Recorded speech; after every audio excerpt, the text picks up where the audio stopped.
She was only a waitress, yet one word in Italian changed everything.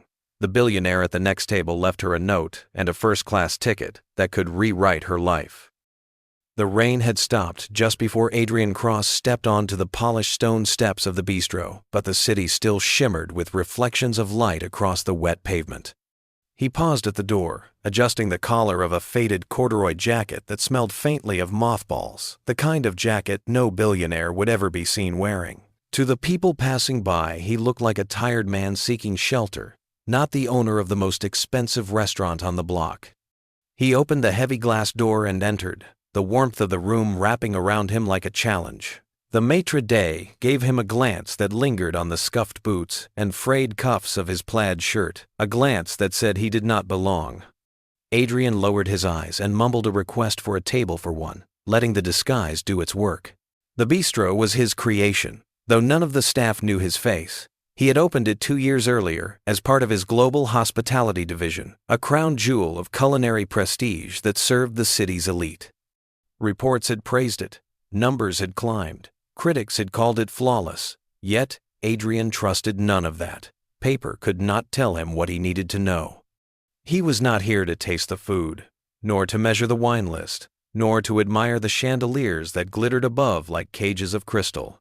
He was here for something simpler, something money could never buy: honesty and humanity in a place built to serve masks. The maitre d' sighed and pointed him to a small table tucked in the farthest corner, near the swinging doors of the kitchen. It was the seat reserved for walk-ins without status, the seat that announced to the room that you were nobody of importance. Adrian nodded without complaint, his face hidden behind thick, unfashionable glasses. He sat down, settling into the rickety chair that wobbled slightly on its legs, and he let himself disappear. Around him, the orchestra of wealth continued without pause. Diamonds caught candlelight, laughter rolled across silk tablecloths, and waiters glided like dancers trained to flatter, their smiles shaped by the size of the billfolds they imagined. Adrian folded his hands, his gaze drifting across the room. No one spared him more than a passing look. That was the beauty of the disguise, to be unseen in a place he had built to be seen. He remembered his childhood in a modest Ohio town, the evenings when his mother would stretch a single pot of soup across a week, the quiet pride of his father who worked with raw hands and few words. Those memories clung to him now, sharper than the taste of any expensive steak, reminding him why he came in secret. In this corner he was not the titan who bent markets, not the man worth $12 billion. He was only a stranger, waiting to see if kindness still existed when status was stripped away. The minutes passed, and the room continued to shine. Adrian Cross leaned back against the wall, silent and watchful, hidden in plain sight. Elena Rossi tied her apron with quick hands and tucked a loose strand of hair behind her ear, the mirror in the staff room showing her a face that carried both youth and weariness. At 25, she had already lived a life divided into two worlds, one inside the polished walls of the bistro where she moved with grace between tables, and another inside the cramped apartment above a corner grocery where her father coughed through the night and her younger brother buried himself in books he hoped would carry him to college. She carried both lives on her shoulders, with a quiet strength that few noticed. The other waitresses laughed about parties after their shifts, but Elena always hurried home, her tips counted carefully and slipped into envelopes that filled a shoebox hidden in her dresser, each envelope marked with her brother's name. Her father had come from Italy long before she was born, his accent thick and his pride unshaken even as his health began to fade. He had worked in construction until his lungs could no longer bear the dust, and now his body betrayed him daily, leaving Elena as both nurse and breadwinner. She prepared his medicine, paid the rent, and still managed to smile at guests who waved her over with a flick of their fingers. She never let her struggles slip past the mask of professionalism she wore inside the bistro. Yet behind that mask lived her secret gift, a language spoken at their kitchen table in hushed tones, the rich rhythm of Italian that tied her to the man who had raised her. When her father's voice grew too weak, she read aloud from the old books he kept on the shelf, poetry and prayers that had crossed an ocean with him. Her fluency had grown from those nights, her tongue shaping words that held history and belonging. But inside the bistro she hid it, knowing that revealing too much of herself invited questions she could not afford to answer. She was a waitress here, nothing more, and the guests did not care for her stories. They cared for the wine poured just right, the plates delivered without delay, the smile that never faltered, even when her heart ached. Still, the language remained a part of her soul, and sometimes when she closed her eyes in exhaustion, she dreamed of Italy, of cobblestone streets and church bells, of her father as a young man standing proudly in a square filled with music. Those dreams carried her through the hardest nights, when her brother fell asleep at the table surrounded by textbooks and her father's breathing grew shallow. She promised herself she would see that country one day, not as a tourist, but as a daughter returning home. In the bistro, she glided between tables, her voice calm, her steps light, her heart divided. No one could see the second life she carried, the one built of sacrifice and love, bound by a language that was her truest self. Adrian studied the menu with the patience of someone who had no real interest in food, his glasses sliding down his nose as he scanned the words he already knew by heart. Around him the bistro glowed with candlelight and polished glass, every table set like a stage where the wealthy performed their roles. He lifted his eyes to the approaching waitress and found Elena Rossi standing before him, her apron neat, her expression steady, her dark eyes warm but professional. She greeted him as though he were no different from the men in tailored suits and women in glittering gowns, her tone even and her manner respectful. He could sense no trace of dismissal, no subtle judgment, only the same care she offered to every guest who filled the room. He asked for the simplest thing on the menu, a bowl of vegetable soup and a glass of water, a choice designed to reveal the truth of her service. Many staff would have frowned or questioned him, but Elena simply wrote it down with a nod, as though the modest order held as much value as the finest bottle of wine. Adrian watched her leave, her steps brisk and unpretentious, and for a moment he wondered if she sensed the test he had set before her. The other servers drifted past his table with eyes that barely lingered, their attention reserved for the guests who snapped their fingers and boasted loudly. Yet Elena had looked directly at him, not through him, and it stirred something inside him that he had not felt in a long time. He sipped his water and waited, letting the hum of the dining room wash over him. At a nearby table, a man in a tailored jacket frowned down at the leather-bound menu, his hand moving restlessly as he tried to make sense of the words. He muttered something under his breath, his accent thick, his frustration mounting. Adrian tilted his head, recognizing the struggle of a foreign guest left to flounder in a place meant to welcome. Before he could decide whether to intervene, Elena appeared at the man's side. She bent slightly, her voice soft, and then, with a fluency that startled even Adrian, she slipped into Italian. The transformation was subtle but profound. Her posture eased, her tone lifted with melody, her hands moved with gentle emphasis as she explained each dish with patience. The man's face lit with relief, his shoulders relaxing as he responded in his native tongue. Around them, the noise of the restaurant faded, replaced for Adrian by the music of her words. It was not the stilted speech of someone who had memorized a phrase book, but the natural flow of someone raised within the rhythm of the language. Adrian's heart quickened as he listened, hidden in plain sight at his corner table. This was no ordinary waitress reciting specials. This was a woman revealing a truth she normally concealed. In that moment, he saw beyond the tired shoes and worn apron, glimpsing the life she carried outside these walls. The foreign guest laughed, gratitude shining in his eyes, and Adrian realized he had just witnessed something rare, a spark of honesty in a room built of masks. Adrian leaned back slightly in his chair, the spoon resting untouched beside his cooling bowl of soup, his gaze fixed on nothing in particular while his ears tuned themselves to the sound of her voice. The cadence of her Italian flowed across the room like music, rich yet gentle, each syllable carrying weight and memory.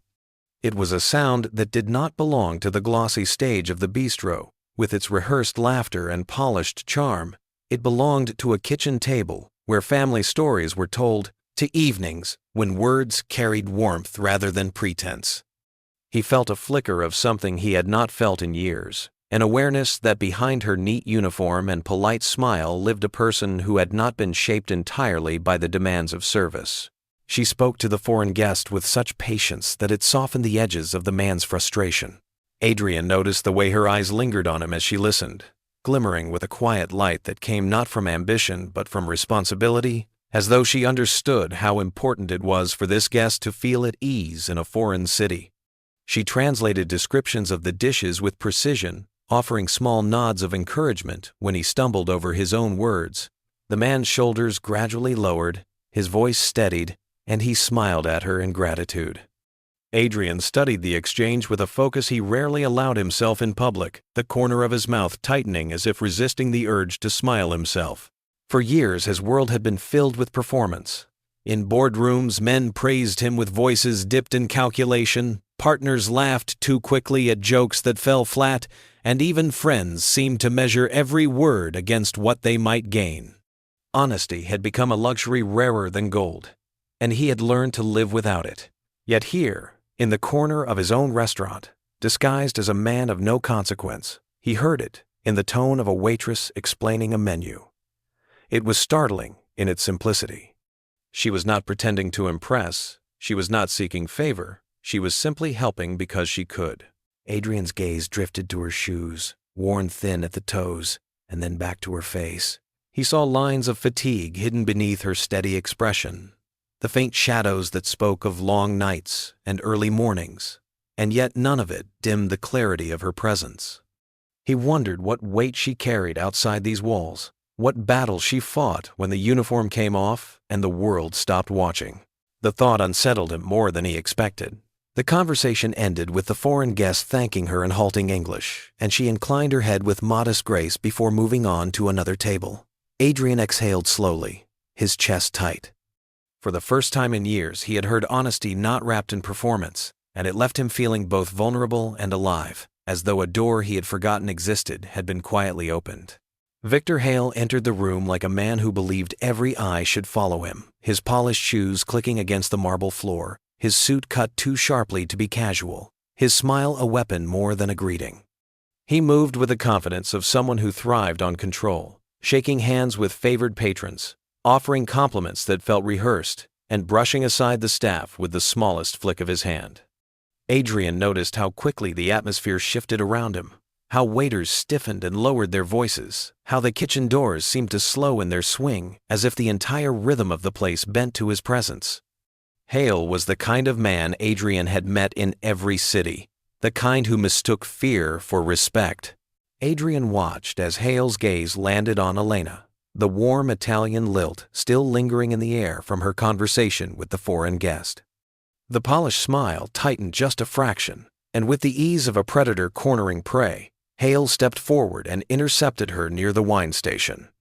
His voice carried enough for nearby ears to catch, but not so much that a guest might complain. He leaned close, his words dripping with false charm. "Elena, let us remember this is a dining room, not a language school. You are here to serve, not to show off. Speaking in foreign tongues only distracts from service." Elena bowed her head slightly, her posture shrinking under his scrutiny, her hands tightening around the tray she held. Her eyes dimmed, though she kept her voice even. A soft, "Yes, Mr. Hale," slipping past her lips, like a promise she had no choice but to give. Adrian felt his jaw tighten as he studied the exchange. Hale's control was suffocating, designed not only to silence her, but to remind her that every move she made was watched. It was not about the language at all. It was about power, and Adrian recognized the tactic instantly. He had seen it in hostile boardrooms, in negotiations where one man sought to bend another until he broke. What unsettled him most was Elena's reaction. She did not argue. She did not defend herself. She simply absorbed the reprimand with quiet grace, as though resistance was more dangerous than submission. Adrian caught the faintest tremor in her hand, quickly hidden as she adjusted the tray, and he understood there was more beneath the surface than a simple manager's warning.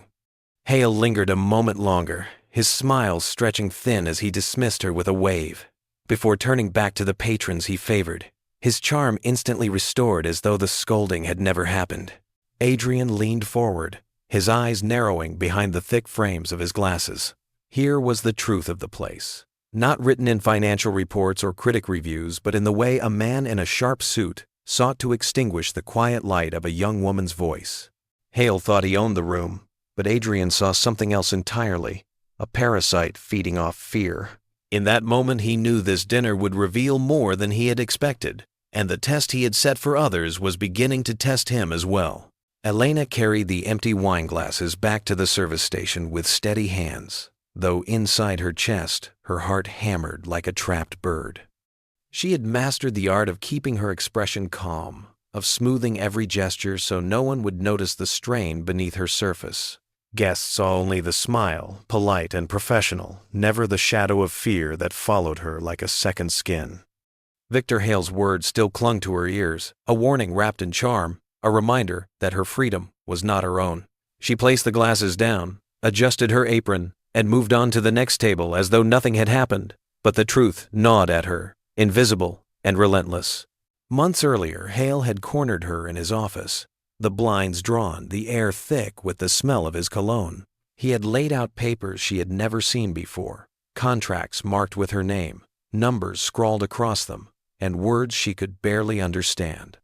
He claimed the restaurant had covered thousands in training costs when she was first hired, fees she had never heard of. He said he had also pulled strings to secure her father's immigration paperwork when the renewal had nearly been delayed. He leaned across the desk with that thin smile and told her she owed him, that every mistake she made, every minute she arrived late, every plate that was returned would add to the debt he was keeping track of. The figure he named was absurd, but his voice carried the weight of authority, and Elena, overwhelmed and terrified, could find no way to argue. From that day forward, every paycheck she earned seemed to shrink before it touched her hands. Hale deducted what he called repayments. He monitored her tips with an obsessive vigilance, and though she still brought home envelopes for her brother's education, they were thinner each month. Her father asked her why she worked so many hours and yet still struggled to pay the bills, but she could not bring herself to explain. To him, she was still his bright daughter who had inherited his language and his pride, and she could not bear to let him know she had been trapped. She told him the rent had gone up. She told him the city was expensive. But she never told him the truth, that Victor Hale held her livelihood in his grip like a leash. She moved through the dining room now with grace that cost her every ounce of strength, her back straight, her voice gentle, her eyes calm even when her thoughts swirled with panic. Adrian Cross, sitting in the corner disguised as an ordinary man, had noticed her kindness, but he could not yet see the chains hidden beneath her uniform. Each time Hale's shadow passed near, her stomach clenched, and her throat dried, yet she forced her smile to remain steady. It was a performance she hated, but had perfected, the only shield she had left. Every plate she carried, every order she delivered, every polite bow of her head was weighted with the knowledge that she was paying for a debt that did not exist, a debt invented to keep her small. Adrian lifted the spoon to his lips and tasted the lukewarm soup without comment, letting the flavor disappear as quickly as it touched his tongue. Food was not the reason he had come, and he doubted he would remember the taste by the time he left. What he did remember, and what held his attention with an intensity that startled him, was the young woman moving between tables with quiet efficiency. Elena carried herself with a balance that seemed rehearsed but was not showy, her steps even, her voice calm, her manner steady. She treated each guest the same, whether they wore diamonds or thrift, store jackets like his own. Yet Adrian noticed the details that most overlooked. The way her shoes were worn down at the toes, the leather cracked from hours of walking the same polished floor. The way her apron had been washed so many times, the fabric had lost its sharpness. These were not the details of a careless worker. They were the marks of someone carrying burdens heavier than her uniform. When she came to refill his glass of water, she met his eyes without flinching, and in that moment he saw both strength and something else, a glimmer of fatigue that lingered beneath her steady expression. She thanked him politely, moved on, and Adrian let his gaze follow her without guilt. He was not watching her as a man watches a woman, but as a man searching for truth in a room filled with illusions. She intrigued him not because she was beautiful, though she was, but because she seemed real in a place where everything else was performance. The longer he sat, the more he began to notice the shift in her presence whenever Victor Hale moved across the floor. The manager's polished shoes struck the marble with authority, His smile stretched across his face like glass, and each time he passed near Elena, something in her posture tightened. It was subtle, barely visible to anyone who was not looking closely, but Adrian saw it. Her shoulders lifted, her hands stilled for a second too long, and the light in her eyes dimmed as though she were bracing for impact. Then, when Hale had gone, she released the breath she had been holding and slipped back into her careful composure.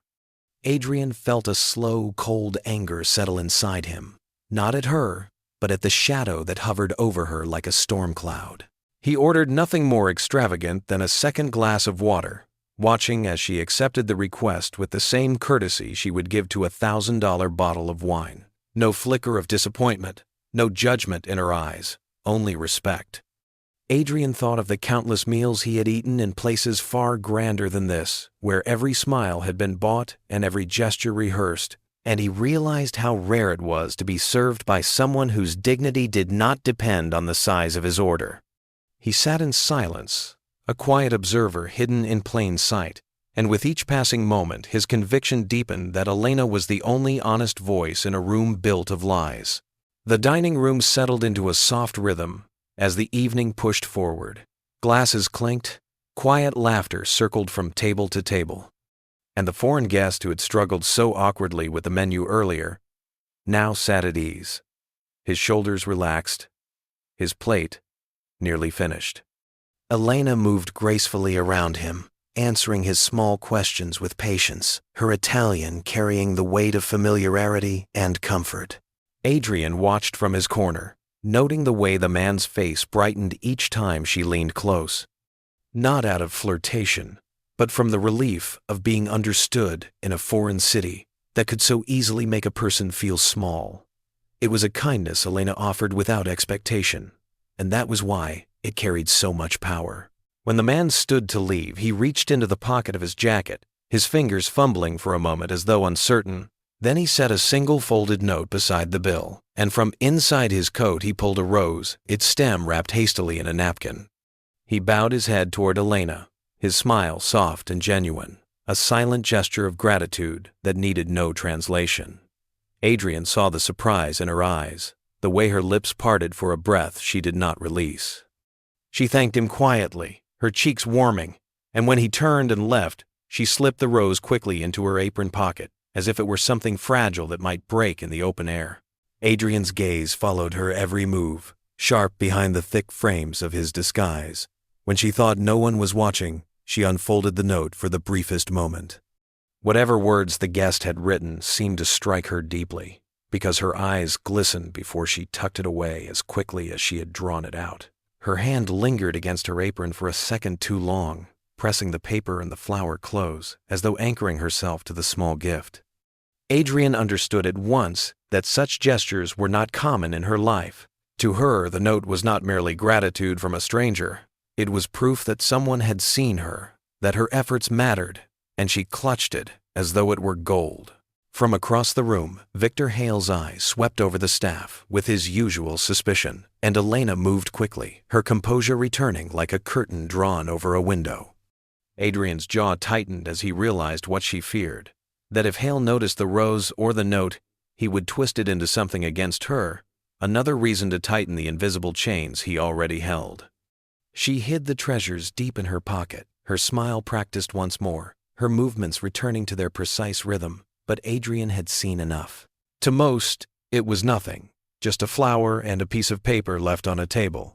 To Elena, it was a rare kindness, a moment of recognition she had long been denied, and to Adrian, it was a revelation. He understood then that the smallest gestures could expose the truth of a person's life more than the grandest speeches, and he felt something shift inside him, a quiet resolve beginning to take root. Elena carried the empty plates through the side hallway that led toward the kitchen, her arms aching from the weight, yet her face unchanged, a calm mask she had worn so long it almost felt natural. The rose and the folded note rested against her hip in the pocket of her apron, small tokens hidden close to her body, reminders of a kindness she dared not show. She quickened her pace, hoping to slip back into the dining room unnoticed, but Victor Hale was waiting. He leaned against the wall with his arms crossed, his polished smile nowhere to be seen. His eyes, sharp and cold, locked onto her the way a hawk locks onto prey. "Enjoying yourself?" he said in a low voice, each word dripping with false civility. Elena froze, clutching the plates tighter against her chest. Hale pushed off the wall and stepped closer, blocking the narrow passage so she had no choice but to stand and face him. "Do you think I didn't see it?" he continued, his voice tightening. "A guest leaving you flowers, leaving you notes, as if you were some star of the evening. You are here to serve, not to steal attention." Her throat went dry, but she kept her eyes down, murmuring, "He was only being polite." Hale's laugh was short and bitter. "Polite? Don't insult me. Guests come here for the experience we create, not to watch you play charming heroine. If management hears that a waitress is distracting clients, I can make sure you are gone before the end of the week. And do not forget, your father's visa renewal rests on the documents I arranged. Without me, he has nothing, and without him, you are nothing too." The words struck her like blows, each one carefully chosen, each one designed to pierce. Elena's grip on the plates trembled, her knuckles whitening, but she did not cry, she did not argue. She could not. She whispered a quiet, "Yes, Mr. Hale," though every part of her screamed inside.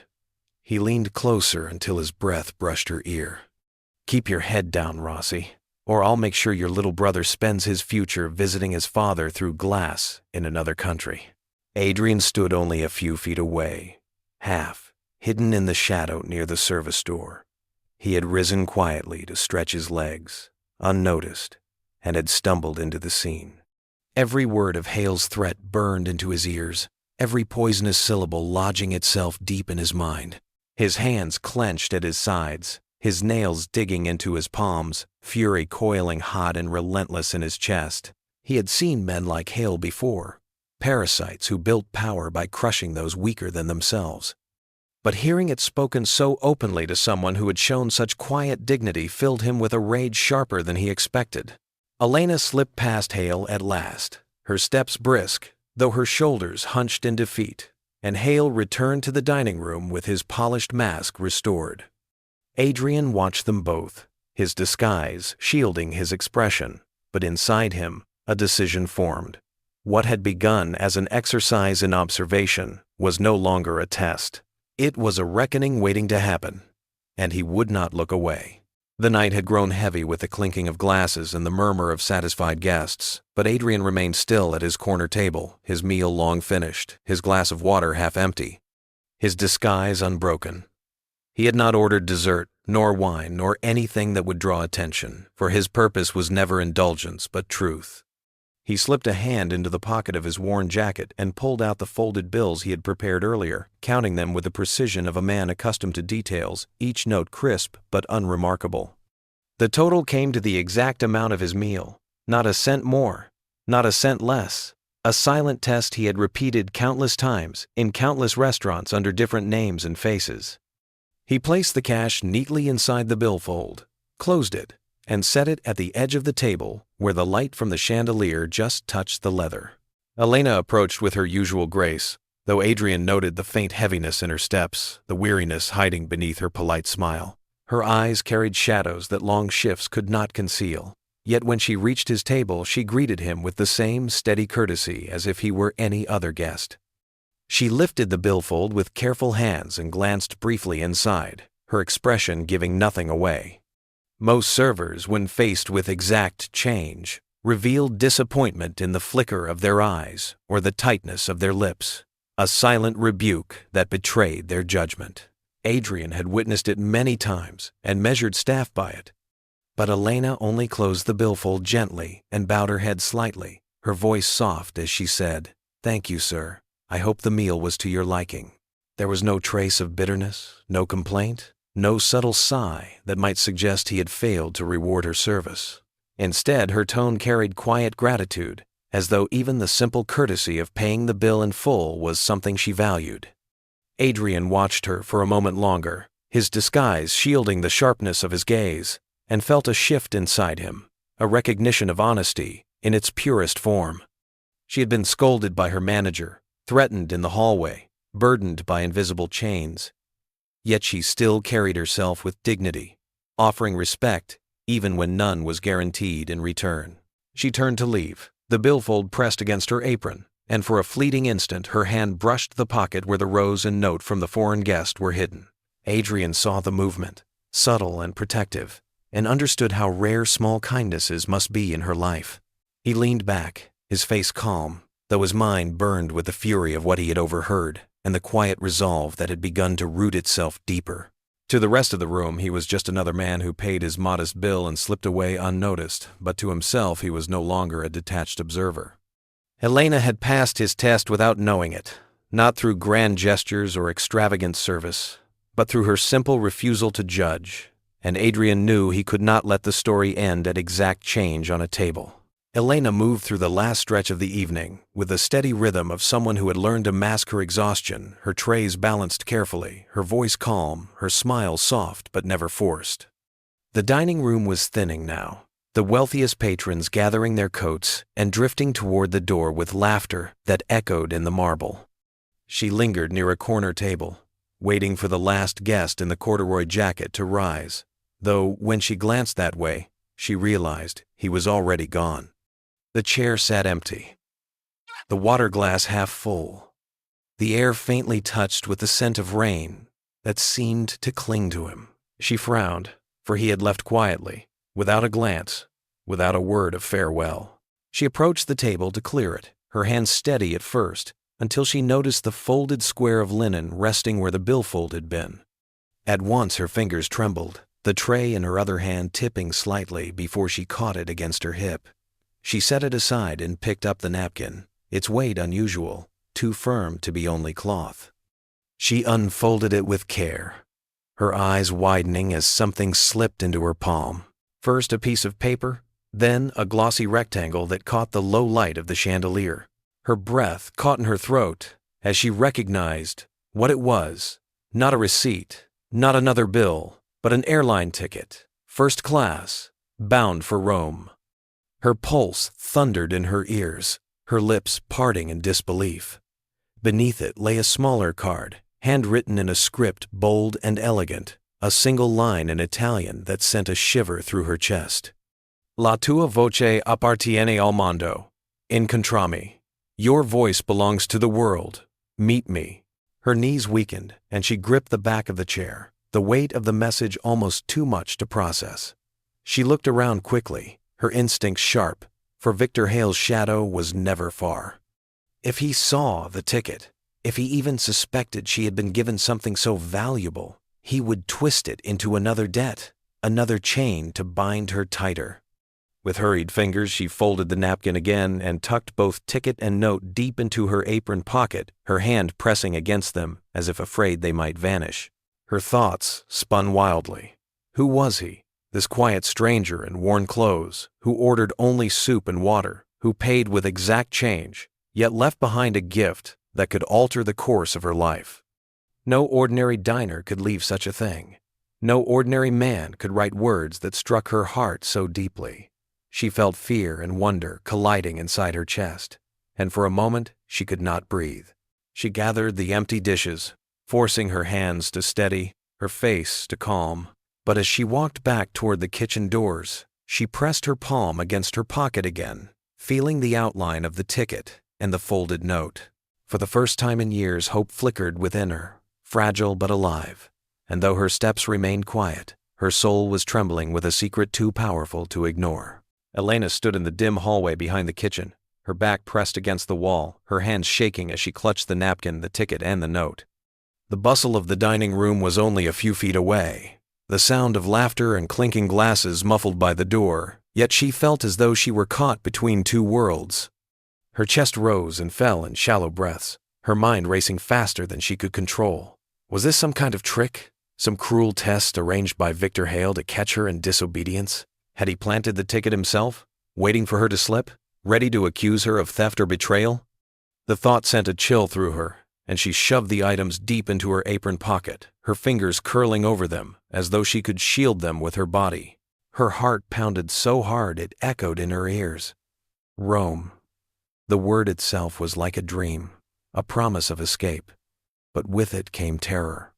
To leave would mean abandoning the fragile balance she had built, the long nights of service, the envelopes of tip money carefully hidden away for her brother's education, the endless sacrifices for her father's care.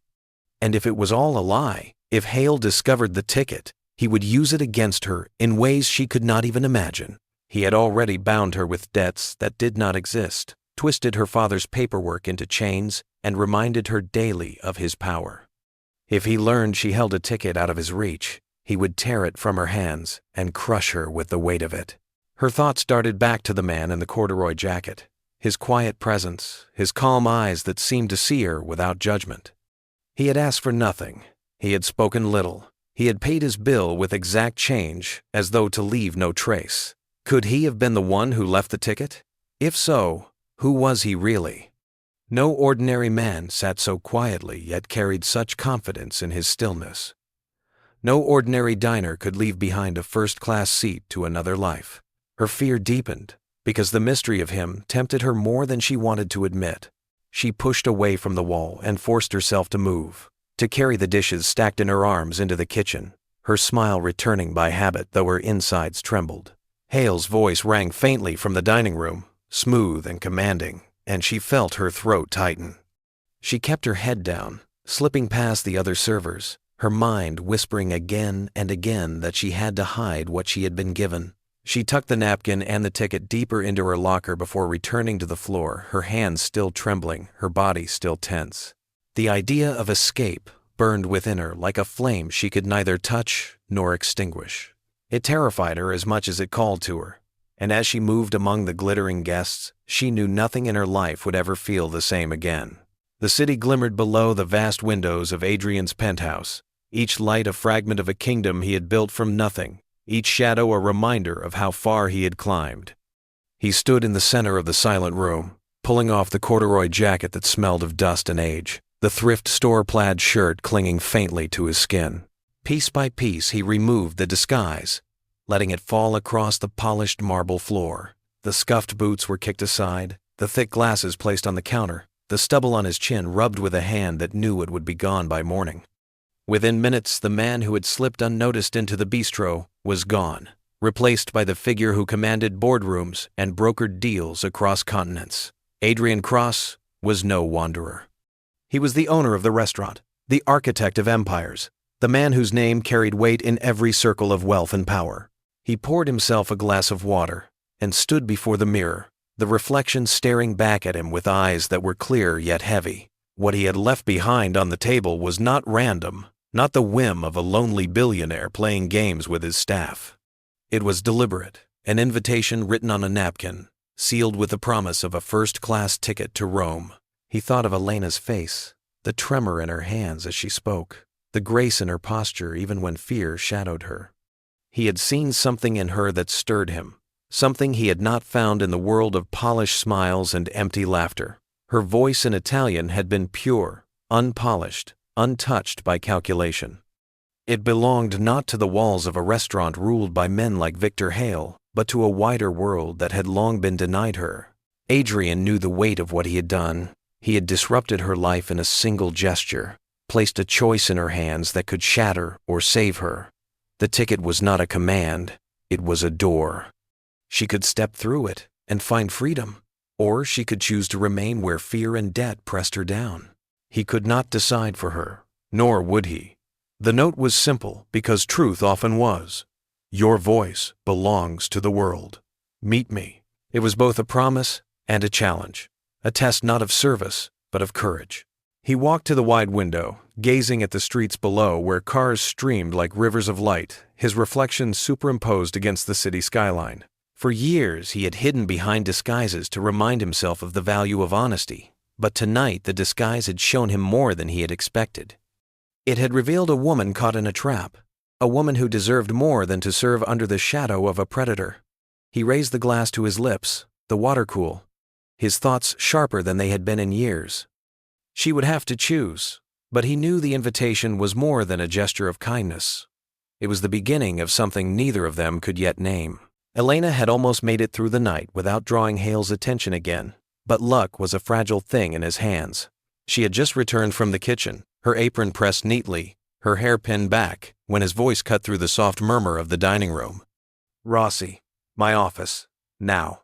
It was not a request, and every muscle in her body tensed. She followed him down the narrow hallway, her palms damp against the fabric of her apron, her heart racing because she already knew what this was about. Inside the office, the lights were dim, the blinds pulled tight, the air heavy with the stale scent of coffee and cologne. Hale closed the door behind them and turned slowly, his smile thin, his eyes sharp. On the desk sat nothing but a glass of water and a pen, but his presence filled the room like smoke. "I saw it," he said calmly, too calmly, his voice the edge of a blade hidden in silk. "Something was slipped to you tonight. Do you think I don't notice these things?"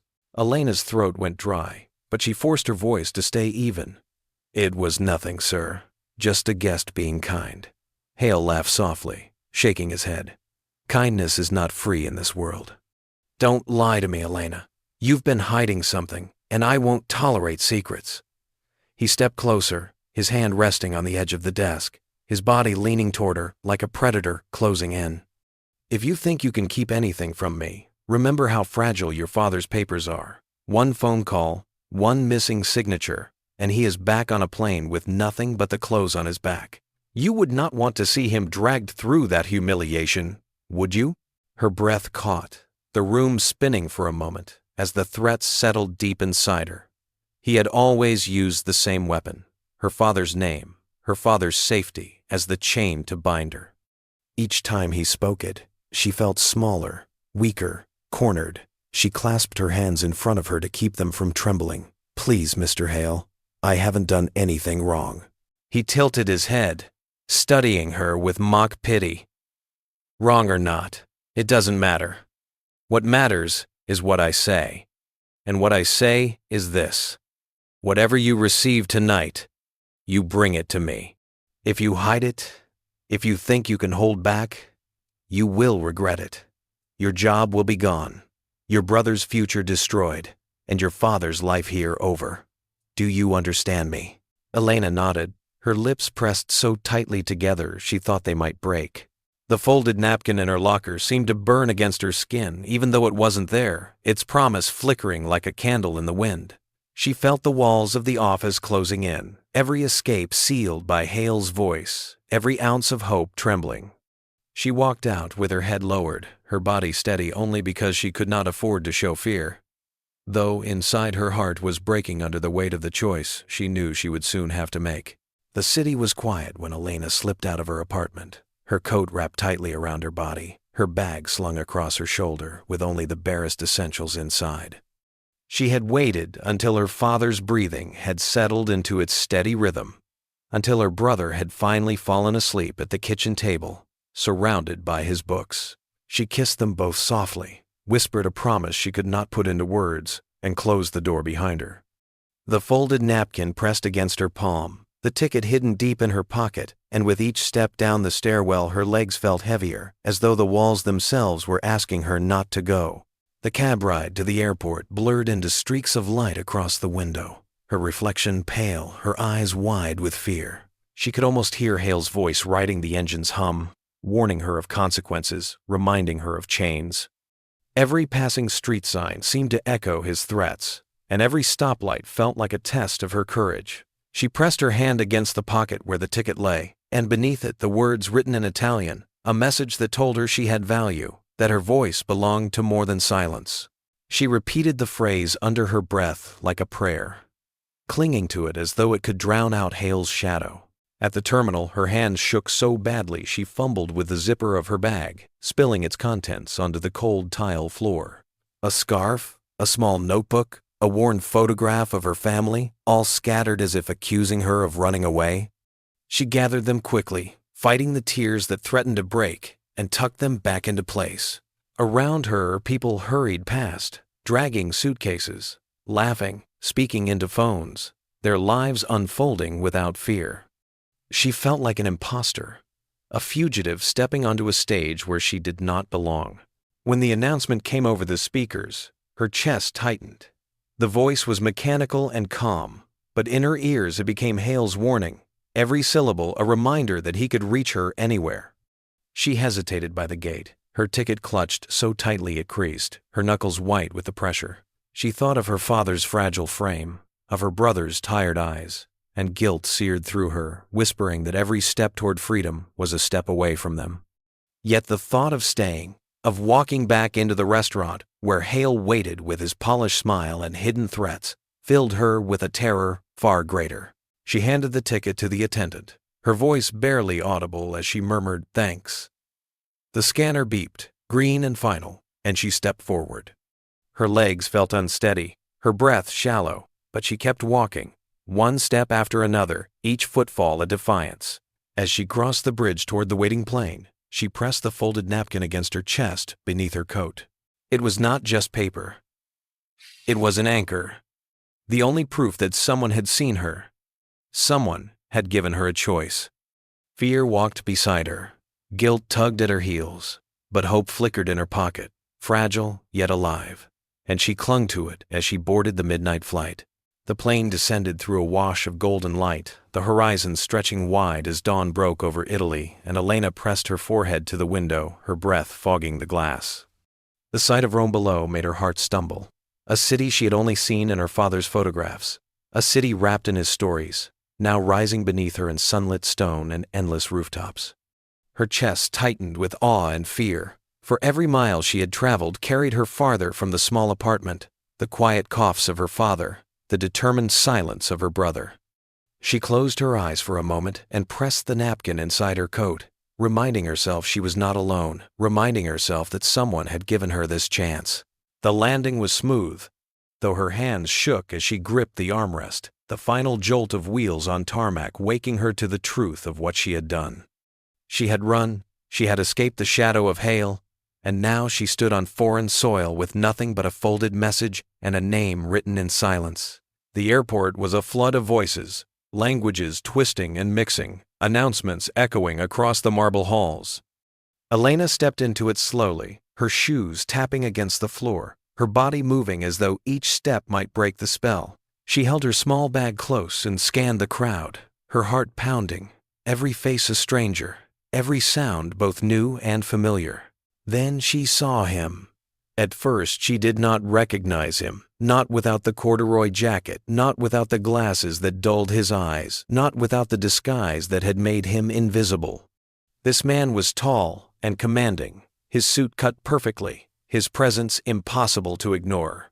He stood apart from the crowd, calm in a sea of motion, his gaze steady and clear. Her breath caught in her throat as recognition swept through her.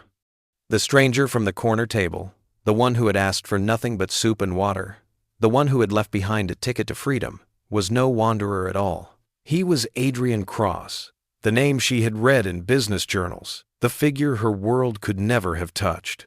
Their eyes met across the space between them, and the noise of the airport seemed to fade.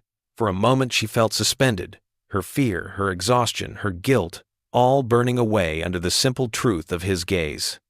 He did not smile broadly, nor did he rush forward, but something in his expression told her everything she needed to know. He had seen her, not as a waitress carrying plates, not as a woman trapped in debts that were never hers, but as a person worth saving. She stepped toward him slowly, her breath uneven, her mind still whispering questions she could not answer. He extended his hand, not as a command, but as a welcome, and she took it with trembling fingers. In that moment, Rome awakened around her, the sunlight spilling across her face, freedom real and terrifying, and recognition flared between them like a promise neither of them could yet put into words. The morning sun poured across the skyline of Chicago as Adrian stood at the window of his office, the city beneath him buzzing with life, unaware that a reckoning had already begun. His disguise was long gone, his thrift, store clothes folded away like a skin he no longer needed. Now he stood in a charcoal suit, every detail sharp, every decision calculated. The ticket had carried Elena to Rome, but his task was not finished. He had promised her freedom, and freedom could not exist as long as Victor Hale held power. Adrian had seen enough, heard enough, to know the truth. The man was a parasite, feeding on the desperate, and parasites could only be dealt with by being cut away. Arthur Pendleton, his chief lieutenant, arrived with a tablet heavy with files. Weeks of digging had uncovered the rot hidden beneath Hale's polished smile. The fabricated debts were documented, false training fees and phony expenses tied neatly into contracts that bore Elena's name and others like her. Immigration records revealed his extortion, his manipulation of vulnerable families, his threats that kept them silent. Bank accounts traced money flowing into shadows, each deposit another mark of corruption. Adrian listened in silence, his hands folded, his jaw tight, his fury controlled but deep. The decision was not difficult. He had built an empire by knowing when to strike, and now was the time. With Arthur's help, he placed the calls that set everything in motion. Federal agents and state authorities coordinated quietly, their presence kept from the press, their evidence sealed until the moment of impact. Adrian demanded precision, no slip that might give Hale a chance to escape or destroy records. It was to be swift, decisive, absolute. When the raid came, it was morning at the bistro. Staff preparing for the day's service, the smell of coffee and polished glass filling the air. Hale arrived as always, his suit immaculate, his voice sharp, but his confidence faltered when the doors swung open and agents in dark jackets filled the lobby. They spread quickly, their voices steady, their warrants clear, their authority unquestionable. Hale tried to smile, tried to protest, but the words dried in his throat as folders were pulled from his office, safes opened, files seized. Staff whispered in shock as handcuffs clicked shut around his wrists, the polished mask shattered at last. News spread quickly. Stories of fraud and extortion splashed across headlines, the public watching as the man once seen as charming was led into the back of a government car. Adrian did not appear before the cameras, nor did he claim credit. Instead, he ensured that the truth was known, that Elena's name and the names of others were cleared completely. Her record, once burdened by fabricated debts and whispered accusations, now stood clean, her dignity restored. For Adrian, the victory was not in headlines, but in silence, in knowing that when Elena looked at the world again, she would no longer see Hale's shadow looming over her. The reckoning was complete, and justice, at last, had found its mark.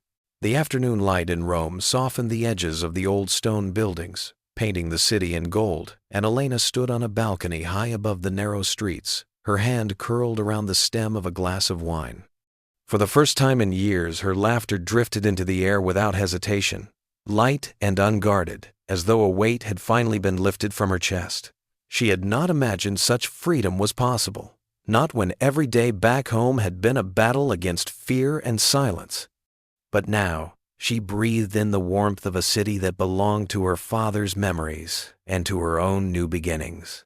Adrian watched her from the open doorway, his suit jacket draped over the back of a chair, his posture calm, his presence steady. He had not spoken of what he had risked to bring her here, nor of the intricate network of power he had wielded to cut away Hale's grip. He simply stepped forward, with quiet certainty, and laid the offer before her. Not as a demand, not as charity, but as recognition. He told her he had created a new role within his company, cultural liaison and global ambassador, a position that would not only use her gift of language but celebrate it. She would travel, she would speak, she would carry stories from one part of the world to another, bridging gaps in a way no report or profit margin ever could. Her eyes had filled with tears when he added that her father's medical care would be funded without limit, that her brother's education would be secured in full, every debt erased, every chain broken. Elena had tried to protest, her voice catching on words of doubt, but Adrian silenced her gently, reminding her that true value was not measured by money but by the courage to stand in truth. He had seen that courage in her when she dared to speak in her own tongue to a stranger, when she slipped a note to him at great risk, when she endured Hale's threats with quiet dignity. He told her that her voice belonged to the world, and that now the world would hear it. She accepted not with trembling, but with a strength that surprised even her, a certainty that this was not a gift given, but a future she had earned. Now, as the evening settled over the city, she leaned against the balcony rail, the wine catching the glow of the sun, her laughter mingling with the sounds of street musicians below. She thought of her father resting peacefully without fear of deportation, of her brother studying with hope instead of dread, of the tiny apartment that had once felt like a prison, now remembered as the place where courage was born. She thought of the folded napkin still tucked safely in her bag, the simple words that had carried her from despair to freedom. Her voice, once silenced by fear, now carried freely, woven into the life she had never dared to dream. Rome awakened around her, but it was Elena who had awakened most of all. Her new future unfolding like the city before her, vast and full of light. If this story moved you like it moved us, don't forget to give it a like. And if you want more stories like this one, hit subscribe. We'd love to have you with us.